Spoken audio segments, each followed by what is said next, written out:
Somos iguales, somos diferentes. Somos 19 millones de temas por conversar.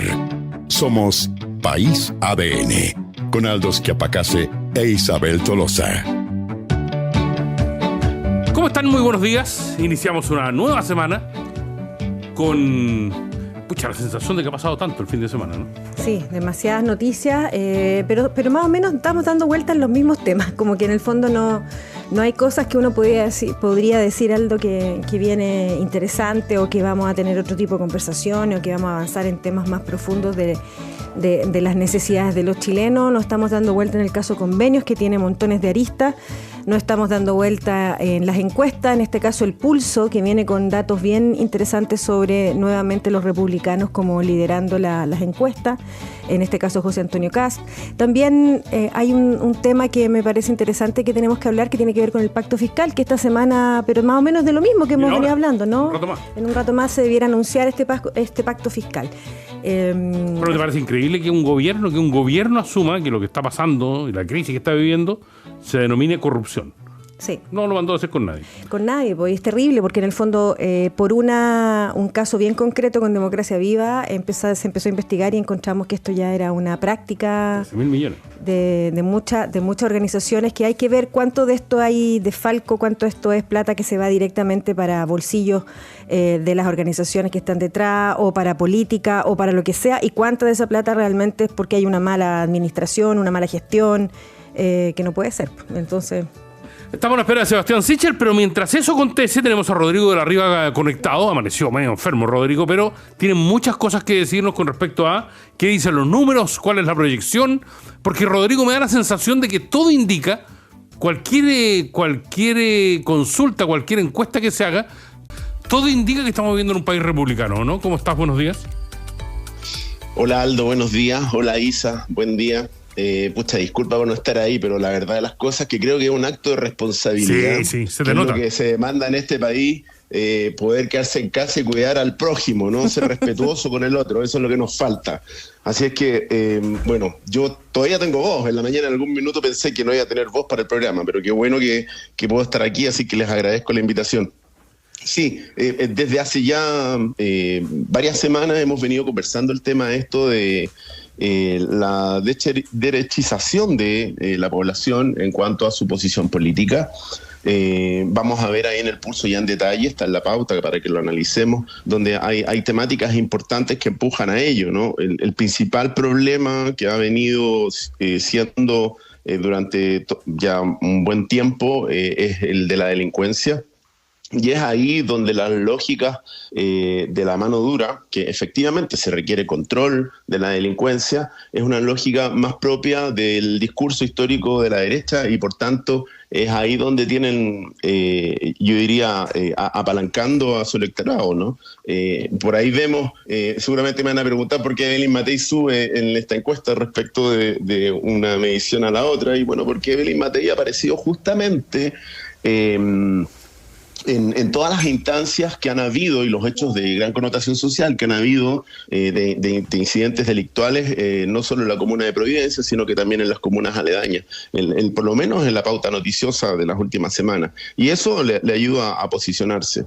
El tema que nos tenemos que plantear es en qué minuto contrarrestamos la delincuencia con las medidas clásicas de fuerza legítima que el Estado debe ejercer sobre todos aquellos antisociales, ¿no es cierto?, que atentan contra nuestro orden social, y en qué medida nos empezamos a preocupar de las otras variables que inciden en que la delincuencia se incremente, ¿no? La falta de educación, por cierto, la deserción, que es un ámbito en el que se ha estado trabajando, la deserción escolar. Necesitamos que los niños y niñas y adolescentes vuelvan a clase, ¿no? Estando ahí es que se forman un futuro, toman una perspectiva de sociedad y participan del proyecto de sociedad que queremos, ¿no? Esos son algunos de los elementos que quizás también debieran estar aquí en la mesa.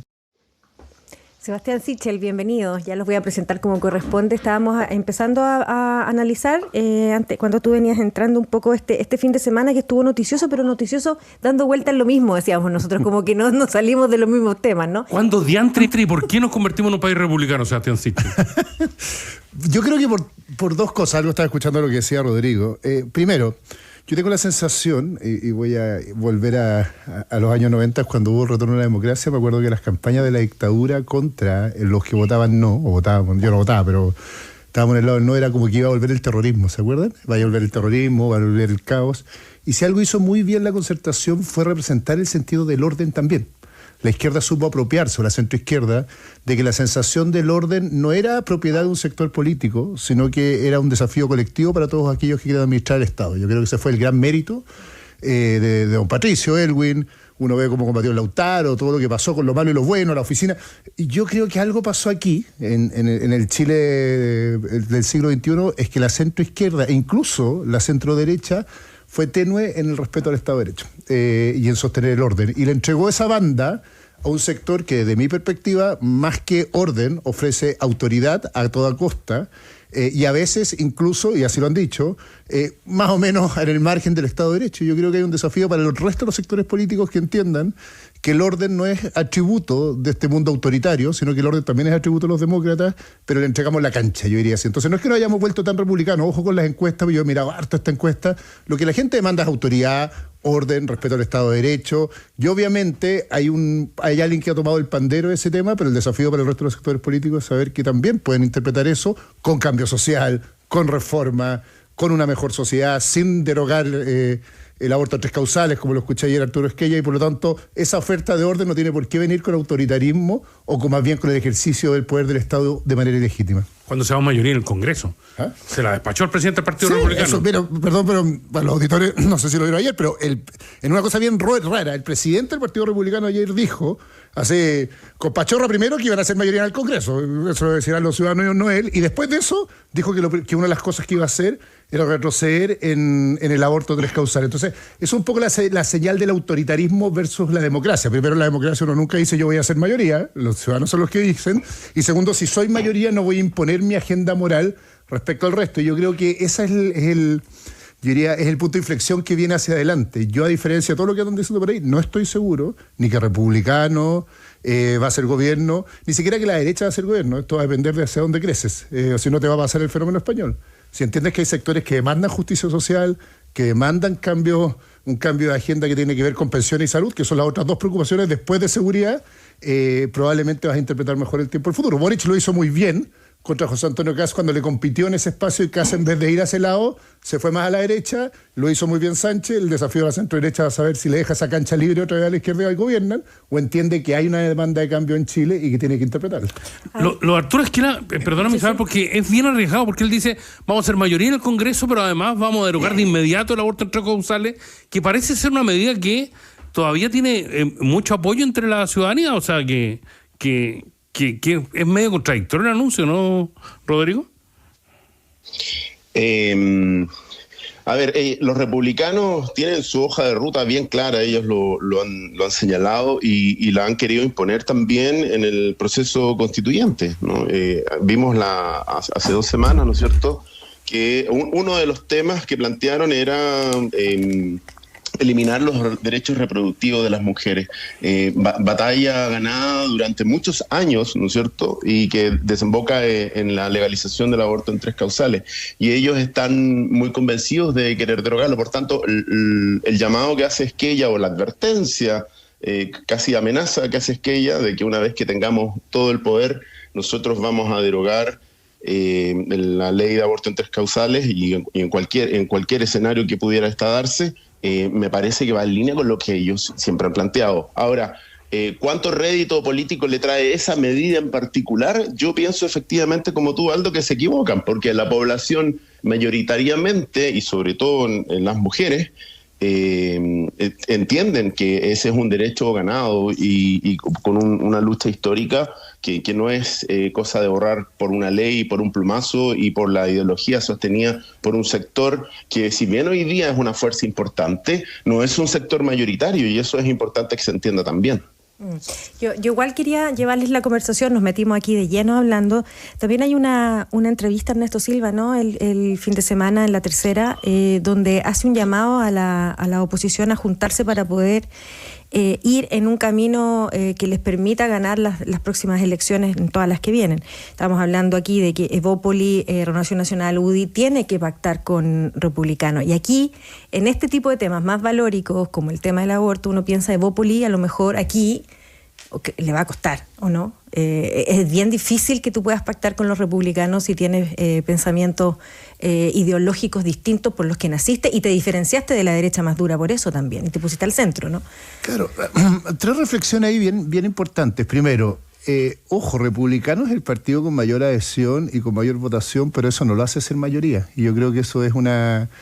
A veces nosotros todos corremos como las abejas detrás de la miel, apenas sale alguien arriba de las encuestas, pero cuando tiene un partido que marca el 10 consolidó la votación de derecha en Chile, fin.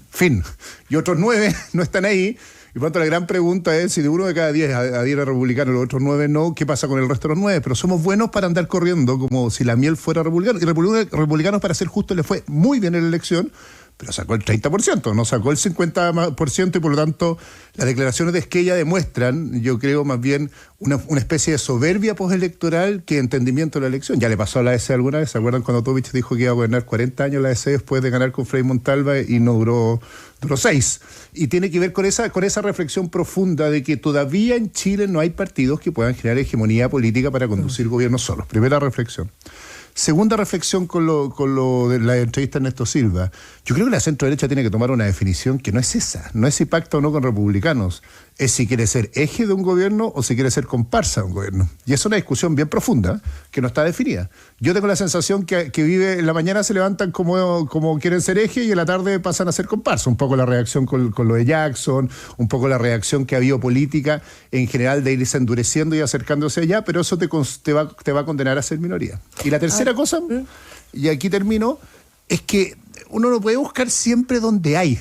mira la tontera, pero en política tú puedes dedicarte toda tu vida a ir donde los fanáticos. Eso funcionaba súper bien con voto voluntario y andan todos seducidos con esa lógica. Pero hoy día hay un espectro electoral mucho más amplio que, si bien tiene algunas características que decía Rodrigo, es más conservador, le gusta el orden, etcétera, no necesariamente se siente interpretado por ese mundo de republicano. Yo no sé dónde va a estar la centro-derecha, pero me gustaría mucho más que alejáramos a la derecha republicana y alejáramos a ese mundo y tratáramos de construir mayoría con sectores de centro y centro-izquierda, porque creo que ahí es donde más hay, no la derecha. Pero es una definición que tiene que tomar lo que yo veo de Ernesto Silva, y no es novedad, pues me pasó a mí en la campaña, y en la UDI y con Macaya, es que les gusta mucho a republicanos y quieren pactar con ellos, y a mí en general creo que es un error porque le regalas el gobierno a la izquierda en Chile, porque alejas todo el otro espacio abierto a ellos. Eso te iba a preguntar, tú fuiste candidato de este conglomerado, por lo tanto tú entiendes más o menos hacia dónde debiera ir y dónde están las diferencias. Entonces esa es la pregunta, ¿dónde están las diferencias que podrían hacer pactar o no pactar con republicanos?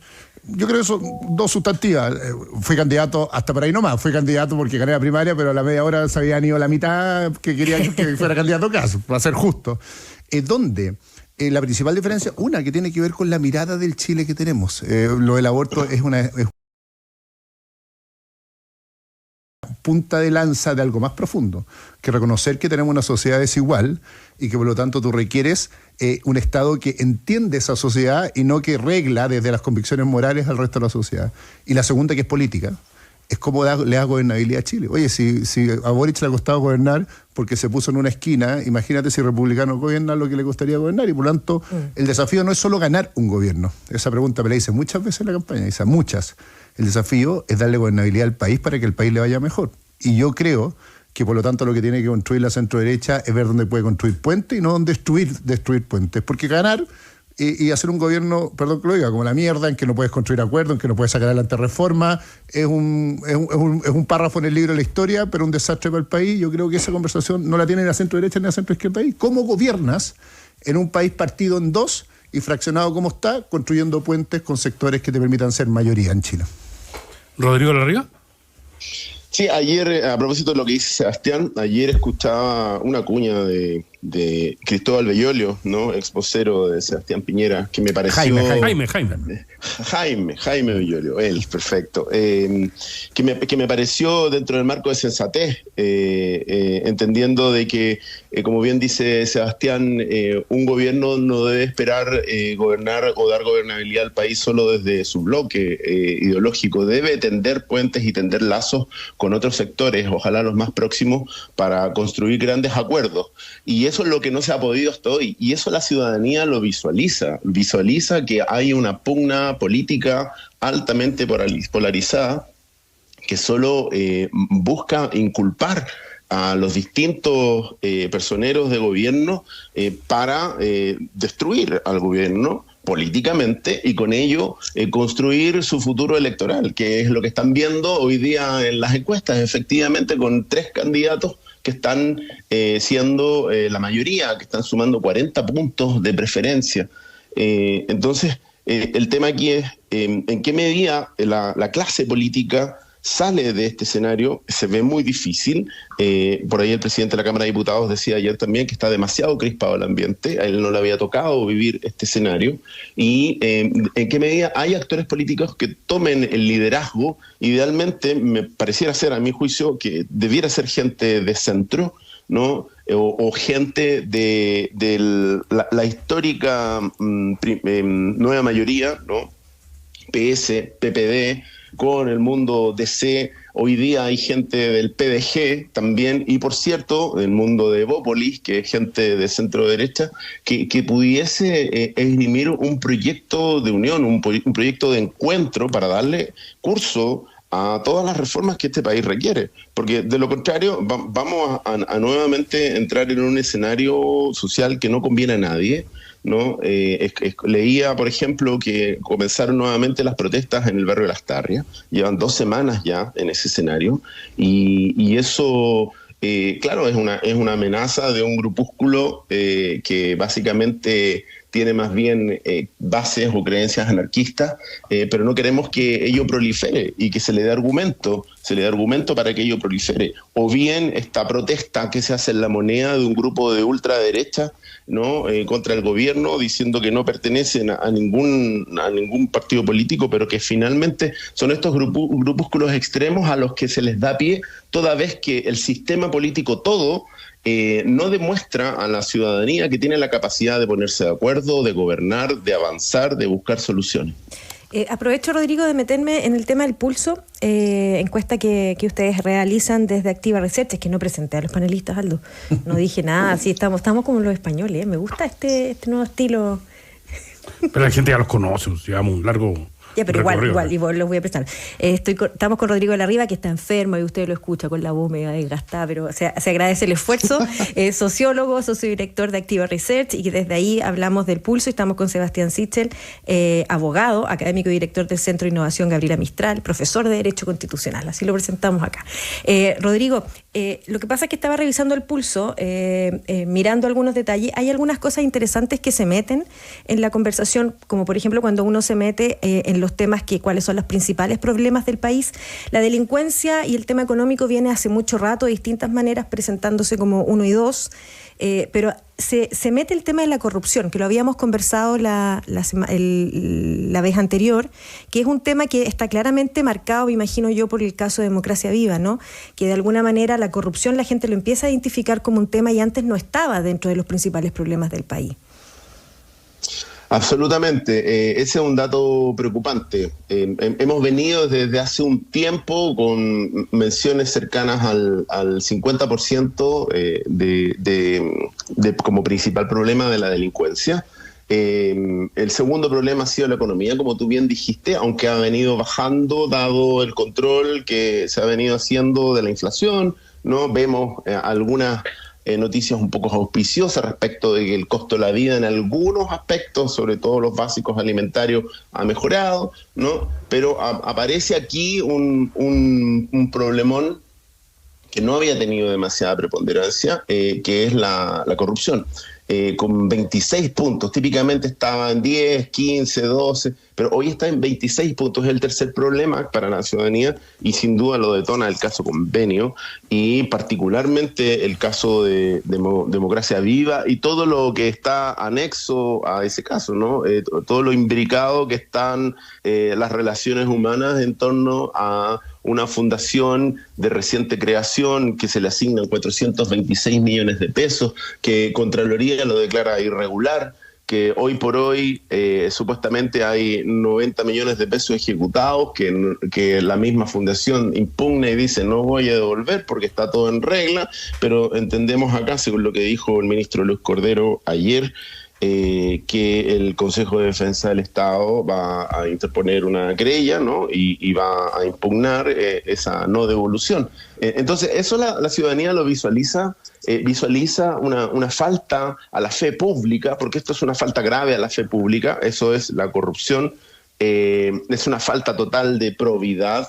Por ahí el ministro decía ayer que había que capacitar a los funcionarios en probidad. Me acordé de las clases de ética. Lo leí también con una cosa bien extraña, ese concepto. Es que siendo profesionales y teniendo un cargo tan alto, eso no son aspectos de la vida que se aprenden ni con clases de ética, ni con clases de probidad, ni de cómo ser probo en el servicio público. El servicio público requiere vocación. Evidentemente hay una remuneración de por medio en función del cargo que se desempeñe, la cualificación que tengan los funcionarios, pero en ningún caso uno puede valerse del servicio público para enriquecerse, y es ahí donde está el problema de la corrupción. Y bien, está la diputada Catalina Pérez aquí de por medio, que manda una carta muy sentida, ¿no? Diciendo que asume todo el error, pero desconoce cualquier vínculo formal o participación en la configuración de Democracia Viva y de estos traspasos. Sin embargo, efectivamente es algo que hay que investigar, hay que probar, pero estamos en esa temática y la población visualiza, por tanto, ese como gran problema y gran nudo hoy día para poder avanzar en las otras temáticas. ¿Cuáles son las otras temáticas, no es cierto? Es básicamente la reforma fiscal, que ojalá que se impriman más recursos para poder dar pie a todo lo que son los programas sociales, pero frente al mal uso de recursos del Estado para la población, ¿no es cierto?, para el chilena común y corriente, es altamente contradictorio. ¿Cómo yo voy a entregar recursos si es que aquí hay una malversación de fondos? Sebastián Sichel. Oye, esto es un temona, porque por varias cosas. Primero, yo voy a hacer la crítica más política. El gobierno no solo tiene un caso de corrupción en la puerta, sino que la conducción comunicacional del caso de corrupción ha sido un desastre. Entonces, lo que ha ido generando finalmente es una ola expansiva, en vez de retener la crisis, una ola expansiva que va más allá solo del caso de corrupción y se ha transformado en una ola expansiva que afecta la reforma tributaria, que afecta la reforma a pensiones, que afecta además la vocería. Es increíble, pero hablamos del ministro de Justicia como si fuera vocero del tema. No sé qué tiene que ver el Ministerio de Justicia con este caso, pero él ha asumido una muy mala vocería, con dos declaraciones que, desde mi punto de vista y más como abogado, son un desastre. Cuando dice esto fue un error administrativo, no pedir boleta de garantía. Mira, Gil no soy, pero está bien, la ley no te obliga a pedir la boleta de garantía, pero sí autoridad, y tú podías pedir la boleta de garantía. Y sobre todo, y este es un criterio que aplicamos en la administración pública, la pedías si se trataba de fundaciones con poca experiencia, y por lo tanto no es un error no pedir una boleta de garantía en un caso como el de Democracia Viva u otras instituciones que se les transfirieron plata. Y lo que hice ayer, me había una frase que se le atribuyen a Merkel y no es de ella, pero dice, uno cuando asume el gobierno, ella lo decía a partir de la crítica a los gobiernos anteriores, sabe a lo que viene, si uno no se postule. Yo diría lo mismo, uno cuando llega y se presenta como autoridad o candidato a presidente o candidato a lo que sea, supongo que sabe a qué se está postulando, pero si tenemos que capacitar a aquel que postuló un cargo y con su equipo para que haga lo que se postuló, es bastante absurdo la declaración de ayer. Pero hay algo más profundo. Este caso de corrupción, entiendo la ola expansiva que ha provocado desde la moralidad de la administración pública, tiene 10 características que son bien distintivas. La primera es que no solo se transfieren recursos públicos a instituciones con poca experiencia, que ya es una tragedia, porque son para trabajar con pobreza y se lo damos a gente que no tiene ni una experiencia acreditada para eso, sino que además se le da a gente que políticamente y en este caso hasta en relación de pareja, está vinculada a quien se lo administra, pero además esas personas que están en la fundación prestan servicios para el Estado de manera cruzada y por lo tanto hay un doble error de fiscalización y entrega de recursos. Estas tres cosas no solo pasan con Democracia Viva. Es interesante lo que mostró la tercera este fin de semana, acreditémoslo. No son las 29 fundaciones las que hicieron esto, pero hay 3 o 4 que están más en la misma situación. Claro, por lo tanto, que más o menos es como una forma de proceder. Fundación nueva, con vínculos políticos y de parentesco con la institución que le asigna los recursos y que además le contratan gente al Estado o más bien cumple doble función en ambos lados. Entonces son varias instituciones, por lo tanto aquí ya hay un sistema. Esto no es que alguien se arrancó con los tarros y corrompió al fisco o hizo una corruptela, sino que cuando pasan varios lados alguien diseñó este mecanismo de manera política. Y el gobierno debería tomarle el peso a eso, porque si no, 26 se ha transformado en 36 y en 46 y no sabemos dónde va a terminar. Ya nos pasó desde el otro lado con la corrupción privada, con el caso Sokimich, pero en este caso, como está el Estado al invicado, provoca una crisis. ¿Y por qué es tan grave? Porque yo creo, por ejemplo, que el Estado requiere más recursos. Estoy convencido de esto, que se requiere una reforma tributaria porque hemos financiado la caída en la CACEM a puras transferencias, pero no lo va a poder tener hasta que el Estado nos demuestre que no van a pasar estas cosas. Vamos a hablar justamente del pacto fiscal que se debiera presentar ahora, pero a la vuelta de la pausa, porque ya sí, pero una pregunta rapidita para los dos. Cuando Cordero dice que hay que hacerle clase a los que están recién administrando los dineros del Estado, ¿ustedes concuerdan? ¿Te parece una idea adecuada, Rodrigo, no? Yo pienso que tiene que quedar como en un estatuto, podría ser, pero no es algo que se puede aprender, insisto, o sea, aprender entrando al cargo. Se tiene que llegar al cargo con claridad respecto de lo que es probidad en el sector público. O sea, lo encuentro un poquito tirado a las mechas, poder decir que tengo que capacitar a alguien para que sepa que no debe firmar un convenio con una institución en la cual trabajó durante años y remuneró ahí. O sea, lo que se subentiende de aquello es que está favoreciendo a esa institución que le generó recursos durante muchos años. O sea, está de cajón que yo no debo involucrarme en instancias o negociaciones del Estado con organismos privados o públicos en los cuales tenga intereses o tuve intereses. No, a todos nos piden declaración de intereses, a los políticos, ¿no es cierto? Por cierto, a quienes ocupan cargos públicos y a cualquier privado que tenga algún convenio con el Estado o esté postulando una licitación con el Estado, le piden a uno declaración de intereses y ha de cumplirlos. Eso lo sabe desde el día cero. Yo ahí, perdona Aldo, a la pregunta que tú haces, que lo podemos seguir ahondando en el segundo bloque, yo creo que Sebastián tiene una visión ahí, es que encuentro que comunicacionalmente es una muy mala declaración, porque tú, por supuesto que puedes capacitar a tu gente, pero no tienes para qué decirlo. Segundo, uno esperaría que los equipos que van acompañando al político sean expertos en administración pública, en leyes, en gestión, en contabilidad, no sé, en todo lo que el político no maneja. Para eso son los equipos. No, bueno, eso lo podemos seguir abordando, ¿no? Pero podemos hacer una gran generación de porque esta capacitación pasa básicamente por la ética, ¿no? Sí, por supuesto. Igual mi abuelita me enseñó de chiquitito que era malo robar. Si no se lo enseñaron ya hay que capacitarlo, bueno, es otro problema. Pero los otros profesores estarán disponibles todavía, ¿no? A la vuelta seguimos. Te queremos contar un cuento corriente, no tan corriente, este lunes 31 de julio a partir de las 21:30 horas en los canales de televisión abierta Banco Estado, un banco para todos y para cada uno. O sea, hoy a las 21:30 horas nos van a contar un cuento corriente en Banco Estado. Perdón. Avisa a tu compañero de viaje que volvió el 2x de Viajes Falabella, cientos de paquetes, todo incluido para 2 personas, a los mejores destinos y en cómodas cuotas sin interés. Asesórate con un experto y las mejores ofertas. No te pierdas el 2x solo en Viajes Falabella. En Segurosura ingresa tu siniestro 100% online las 24 horas del día y los 7 días de la semana, sin tiempos de espera, sin filas y sin quitarle tiempo a tu vida. Así es la vida en el mundo de Sura Digital, la que te permite disfrutar mucho más del mundo real. Conoce más en seguros.sura.cl. Sebastián Sichel, Rodrigo de la Riva hacen hoy País ADN. Prepárate un café y súmate a la conversación. Ya regresamos con más País ADN en la 91.7. Hacemos País ADN, Rodrigo de la Riva y Sebastián Sichel nos acompañan esta mañana. Cerremos el tema de las clases. No, quiero ser riguroso en el ministro Cordero habla de capacitaciones para gente que viene llegando a la administración pública. ¿Te parece adecuado, Sebastián Sichel, no? No, y voy a explicar el porqué. Lo primero, por lo que te dije, cuando es de ética, eso tiene que ver con valores políticos que son más profundos o que te enseñaron en la casa. Mi abuelita a los 5 años me decía sacar plata de la cartera de la abuelita es malo y sacarle plata al Estado para no hacer los fines para los cuales estás pidiendo es malo.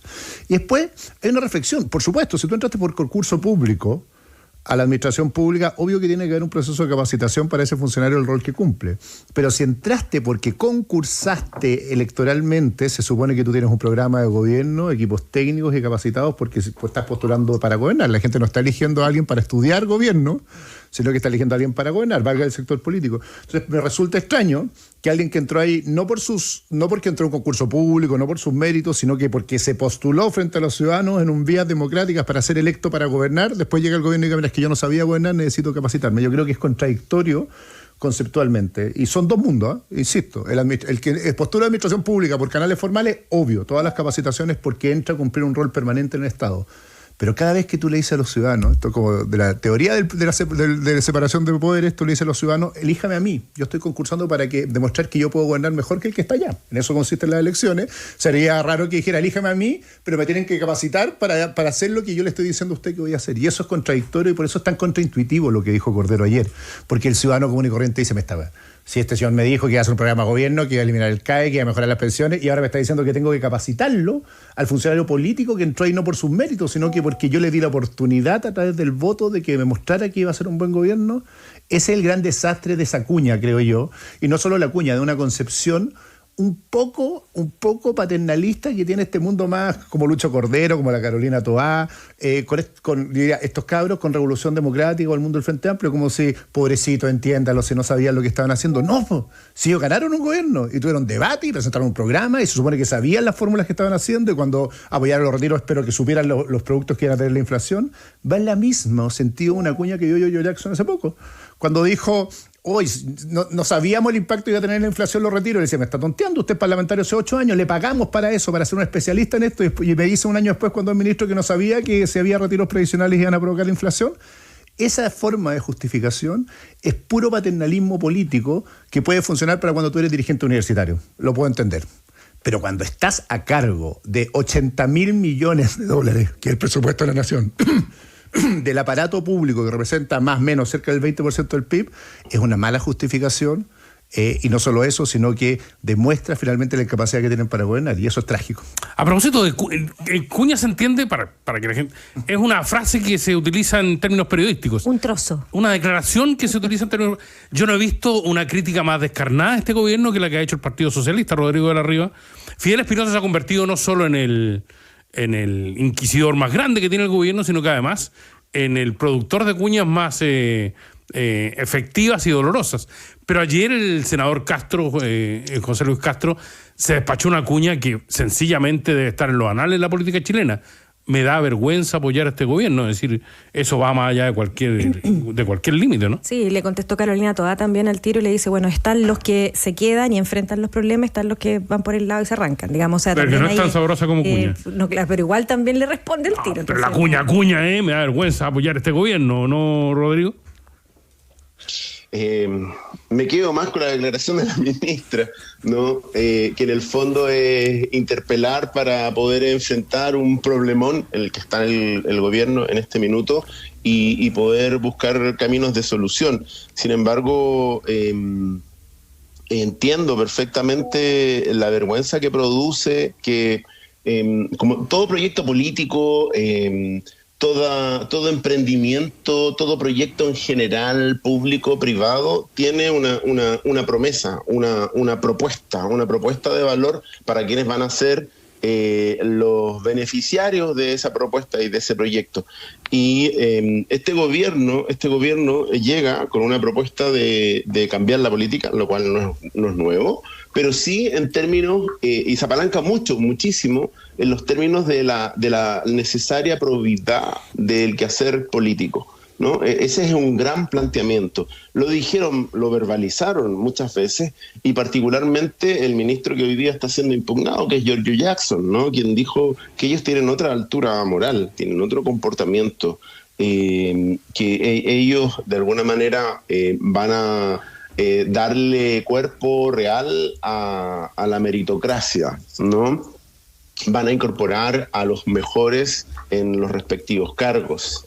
Y lo que pasa y lo que sucede es que con lo que hoy día vemos en el caso Convenios es que se traiciona completamente toda esa propuesta de valor, esa promesa.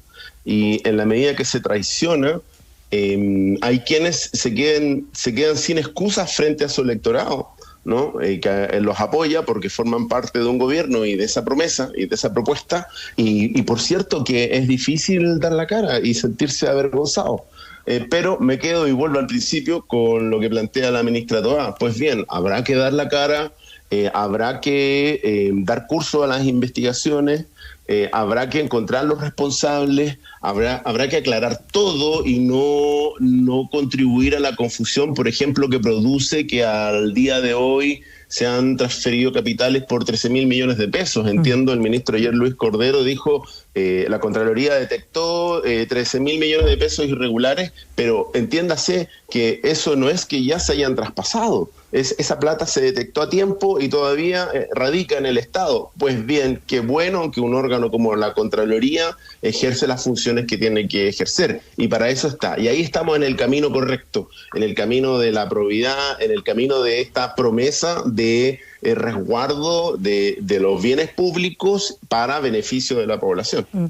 Sebastián, Aldo, Rodrigo, quiero a ver si los puedo llevar al tema del tema previsional, y voy a usar el pulso también así como columna vertebral de este programa, que en el pulso viene algo interesante, que es la pregunta: ¿qué quiere hacer con su 6%? Que es una pregunta que había que hacer. Lo preguntan de otra manera, estoy siendo muy mala en promocionar la encuesta pulso, Rodrigo, pero en el fondo está perfecto. Ya, perfecto, ya. Y la pregunta que hace, el 48% dice todo para mí, el 24% una mitad a capitalización individual y la otra mitad al fondo solidario, un 13,9% íntegramente un fondo solidario, y hay un 13% que no sabe o no responde.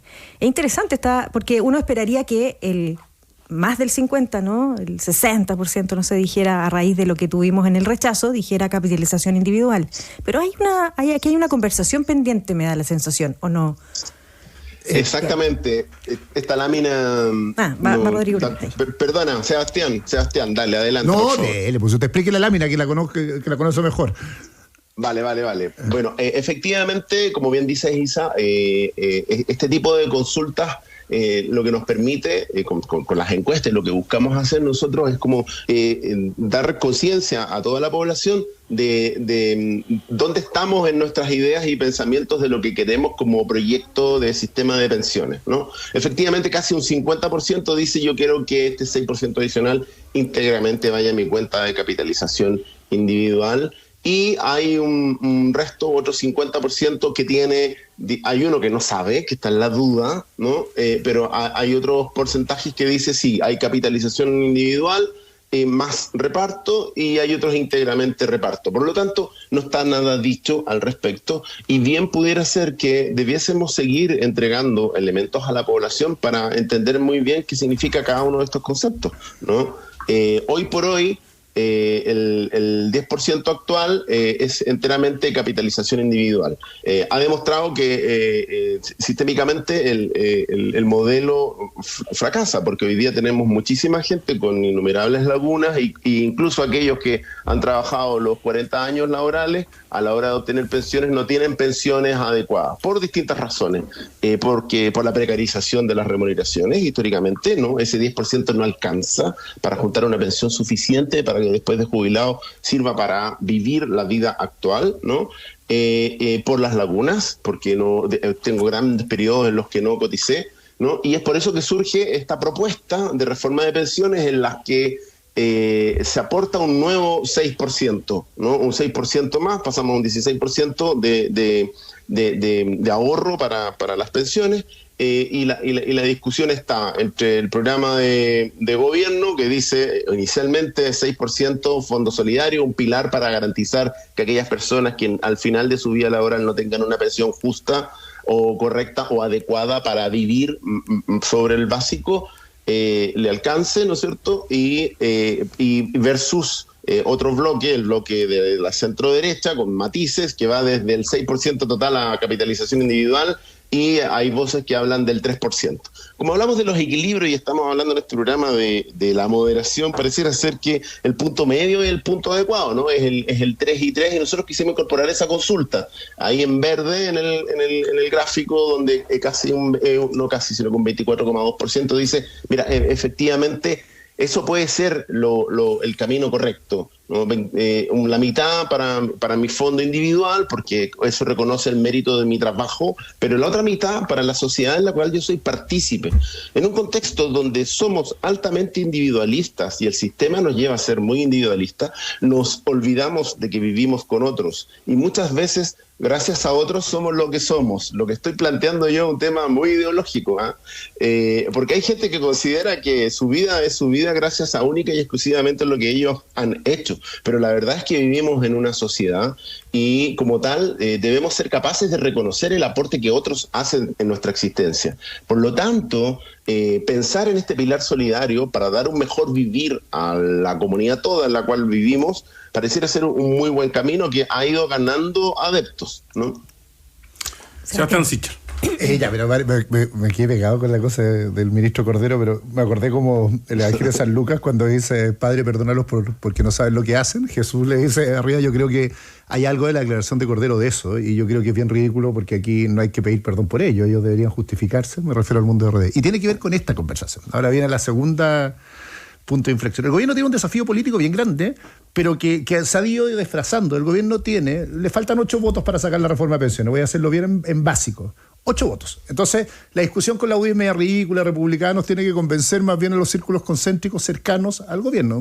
Creer que va a haber un pacto aquí por unanimidad de la reforma de pensiones es ridículo después de 10 años discutiéndola. Por lo tanto, yo creo que el diseño estratégico del gobierno ha sido fallido porque ha tratado de construir un acuerdo transversal que se ve muy difícil por las razones que decía Rodrigo, que hay los que creen que el 6% se tiene que ir a capitalización individual y los que creen que nada, y yo creo que puede construir puentes con el Partido de la Gente, con gente de Bópolis, con gente de Renovación, que conseguirían los votos, y yo creo que tiene que ir una alternativa al 3-3. De hecho, la verdad, Renovación Nacional ya dijo 4-2, y el gobierno ha dicho 2-4, y por los puntos están bastante de acuerdo, y lo demás ha sido bastante más mala gestión del acuerdo que la construcción del acuerdo. Y yo lo que sería así súper práctico diciendo, ¿hay posibilidad de construir acuerdo? Por supuesto, el gobierno necesita 8 votos, sería bueno que los empiece, yo diría, a pirquinearse, llaman en términos políticos, pero a buscar rápido para salir de esta discusión de la reforma de pensiones en el corto plazo. Todo lo demás, que tiene que ver con las encuestas y todo, lo único que está haciendo es exacerbando las posiciones, pero no racionalizando desde la política pública cuál es la mejor decisión posible. Obviamente,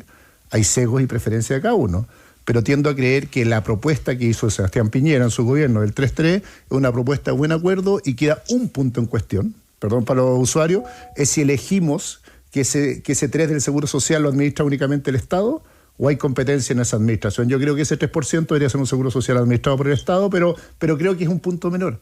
¿Por qué digo esto? A partir de la encuesta y todo esto, porque hemos ido otra vez polarizando un debate que parece que no es tan difícil de construir un acuerdo. Deja irme al Senado. Hay 25 votos, y por lo tanto al gobierno le basta conseguir 1 o 2 votos para construir la reforma de pensiones. Poniendo la pelota en el piso, lo que yo diría es que no estamos tan lejos del acuerdo, y más que debatir tanto en respecto al 6, lo que queríamos debatir rápido es cómo construir la mayoría, y ahí la ministra tiene un desafío grande porque la ha visto más entretenida en el debate político que la construcción de esta mayoría en el corto plazo. Así que ojalá presente la reforma, yo creo que va a llegar el 3. Quiero decir algo, a mí las encuestas son indicadores, pero la política también es hacer pedagogía. Pues si tú le preguntas a la gente si quería los retiros, obvio que te viene a decir que sí. Y también te podría decir que quiere el 6%. Esto es un sesgo cognitivo básico. Pues todos los beneficios a corto plazo y lo que tiene que ver con la individualidad siempre va a ser más querido por las personas que los beneficios colectivos y las construcciones solidarias. Pero lo que yo quiero es una sociedad solidaria que es parte de esto, vaya a cubrir la necesidad de lo que no tiene ingresos, y eso se puede. Última cosa, yo estoy pegado con la CACEM por razón obvia, fui ministro de Desarrollo Social, la estaba mirando. Qué bien ha hecho la PGU como una forma de superar la pobreza. Yo diría que el 90% de la caída de la pobreza en Chile tuvo que ver con la PGU, que es una transferencia directa al bolsillo de los chilenos. Y ahí te quiero hacer una pregunta al tiro, porque igual la derecha ha puesto, Sebastián, en la PGU como en la salvavidas de esta reforma de pensiones, como que se debe ir aumentando. Y ahí esta discusión se ha trasladado a una mejor PGU, y muchos la han trasladado a decir, ya hicimos suficiente. Y no es suficiente, ¿no? No es suficiente. A ver, primero, también poniendo la pelota del piso, 2.4 millones de personas tienen PGU y se jubilan por AFP 1 millón y algo. Por lo tanto, el grueso del problema lo tenemos en la transferencia del Estado para hacer un piso solidario mínimo. Eso se financia con gastos generales, esa es la verdad, y si no llegamos a techos más altos, 250 está diciendo el gobierno, que me encantaría que así fuera, estamos haciendo que la gente viva con 201.000 pesos mensualmente. Entonces, toda la estrategia del Estado, vía mayores impuestos, debería ser seguir aumentando sistemáticamente la PGU, no porque el modelo de capitalización individual no sea bueno, sino que porque la necesidad de solidaridad para poner un piso común mínimo va a tener que ir por allá. Y no es suficiente. Pero Sebastián, igual hay un tema, porque la cantidad de gente que retiró plata y que quedó en cero, esa gente va directo a la PGU. ¿Dónde van a sacar esa plata? Bueno, el Estado, yo lo he dicho a contrapelo probablemente lo que piensa la centro derecha, yo creo que hay que avanzar en reforma tributaria. Si parte de esta disminución de la pobreza ha sido financiándola con déficit. Y por lo tanto, si uno financia las cosas con déficit, tarde o temprano vas a tener que tener más ingresos fiscales. El problema, ya que vamos a hablar del pacto fiscal, es que yo creo que el ministro Marcel tiene una deuda gigante de poder demostrar cómo va a controlar el gasto de los nuevos recursos y de los recursos pasados después del tema fundaciones. Si más allá de la discusión política, es obvio que cualquier contribuyente hoy día mira con desconfianza pasarle más plata al Estado. Es como mi hijo cuando me hizo aumento de la mesa, quiero que me mostréis bien que lo que tienes lo gastas bien y tiene así un forado con el tema de fundaciones, pero tiene que poder... Sí, pero no solo fundaciones, pues. O sea, también se fue plata por Carabineros y por las Fuerzas Armadas. Sí, estoy diciendo hoy día, el debate hoy día, pero comunicacionalmente, la gran trampa que ha hecho el mundo republicano es hacernos creer que el Estado no necesita más plata. Yo estoy seguro que el Estado necesita más plata. Aunque no se robaran toda esta plata, el Estado igual no cubre las necesidades sociales futuras. Pero el problema, vuelvo a esta idea como de caer en la trampa de sí más impuestos, no menos impuestos, es que aquellos que creemos que va a tener que dar más carga fiscal, o sea, más carga tributaria, vamos a tener que defender muy bien esa carga tributaria porque estamos con un punto de credibilidad bien bajo. Porque la gente dice, Susana Jiménez en la mañana aquí en ADN Hoy decía bien claramente, vicepresidenta de la CPC, decía claramente que el impuesto a los más ricos, ella decía a las personas que más tienen, no habla de los más ricos, las personas que más tienen, es un tema que tenemos que ordenar y saber decir cómo vamos a cobrar a esas personas, porque además la cantidad de evasión que hay, Sebastián, también es enorme. Sí. Perdón, Rodrigo, acá, pero creo que son tres debates distintos. Que hay que aumentar la carga, hay que aumentarla.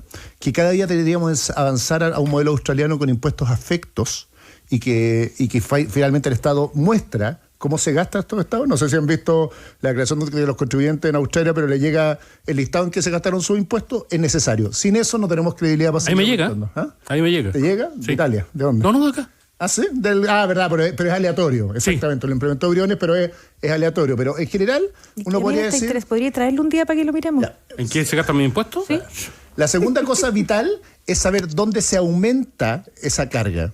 Yo creo que aquí hay unos que están pasando colado y a ninguno de los parlamentarios les gusta, que son todos los que son beneficiarios de las exenciones y salen siempre en la discusión tan rápido, transportistas, porque son los que tienen poder político con los que legislan. Entonces es súper fácil decir, aumentemos la carga a los sueldos, en vez de eliminemos las exenciones de aquellos grupos de interés que tienen influencia en el Congreso. Transportistas y agricultores, ahí hay más de 3.500 millones de recaudación adicional. Y la tercera cosa, que tiene que ver con los impuestos a la persona, cómo hacemos una carga más justa en el mediano plazo. Yo no creo los impuestos al patrimonio en general, porque lo que hacen es hacer escapar el patrimonio.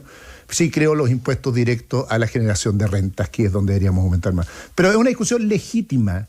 El problema, otra vez, es que tenemos que partir del punto de base de la credibilidad de que el Estado va a gastar bien esos recursos, o no nos van a creer, ¿no? Rodrigo, nos queda un minuto. ¿Qué expectativas tienes de la reforma tributaria que se ha dado a llamar pacto fiscal como un eufemismo, no más? Sí, mira, quería decir una sola cosa. Con todos estos problemas que estamos viviendo, el caso convenio, las disputas políticas de uno y otro lado, no hemos hablado de la muy buena noticia de la CACEN, ¿no? La CACEN da cuenta de una reducción de la pobreza multidimensional de manera importante. Sebastián ya lo adelantó, parte de la explicación, parte porque no lo es todo, es la PGU, es cierto, ¿no? Eso permite mejorar las condiciones de millones de personas, un par de millones de personas, no menos, ¿no es cierto?, respecto de sus condiciones de vida, de su seguridad social, por cierto, de lo que es la vivienda, salud, pero también ahí incide un aumento promedio en los ingresos del trabajo. Hay ahí en la encuesta CACEN un resultado asociado a ello, ¿no? Y eso es importante dar cuenta, porque da cuenta de que el modelo con todas las imperfecciones que tiene, da estos resultados, que debe mejorarse, por cierto que debe mejorarse. Y ahí uno de los caminos es el pacto fiscal, que hoy día, como tú bien dijiste, cambia el nombre, pero en el fondo de la reforma tributaria es ver cómo generamos un cuadro impositivo que nos permita generar más recursos para seguir apoyando, ¿no es cierto?, la solución de necesidades básicas, sobre todo de la gente que vive la pobreza o la extrema pobreza, pero también lo que debemos pensar como país es cómo crecemos, cómo producimos, cómo hacemos la conjunción entre Estado, mundo privado y universidades, que son las responsables de la innovación, de buscar salidas alternativas de producción que nos permitan generar más trabajo y generar más ingresos para la nación. Por ahí ese es un camino que ha levantado, a propósito de Susana Jiménez, la CPC, que está preocupada porque todo el foco siempre está puesto en los temas impositivos y no en los productivos. Es súper importante ir pensando a la par también en el tema productivo, en el tema laboral, en la formación, en la capacitación de las personas. Tenemos problemas de educación producto de la pandemia, ¿no? Debemos recuperar, ¿no es cierto?, todo ese tiempo perdido.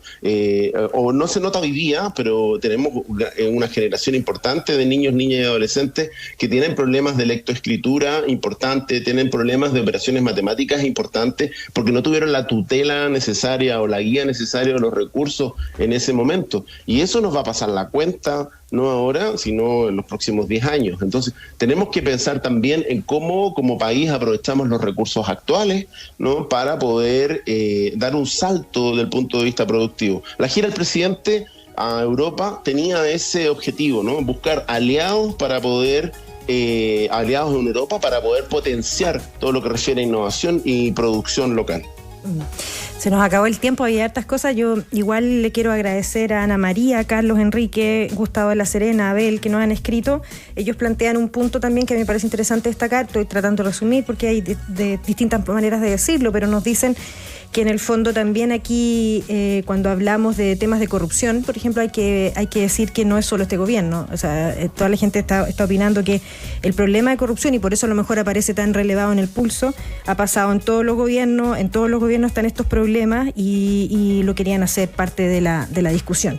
Gestiona las solicitudes de tus colaboradores de manera fácil e intuitiva en Talana, la plataforma y aplicación de recursos humanos más descargada y mejor valorada, Talana. ¡Ay! Y porque nadie cuida tu auto como tú, Toyota te cuida. Conoce Conecta, el nuevo servicio de la aplicación Mundo Toyota creado para tu seguridad.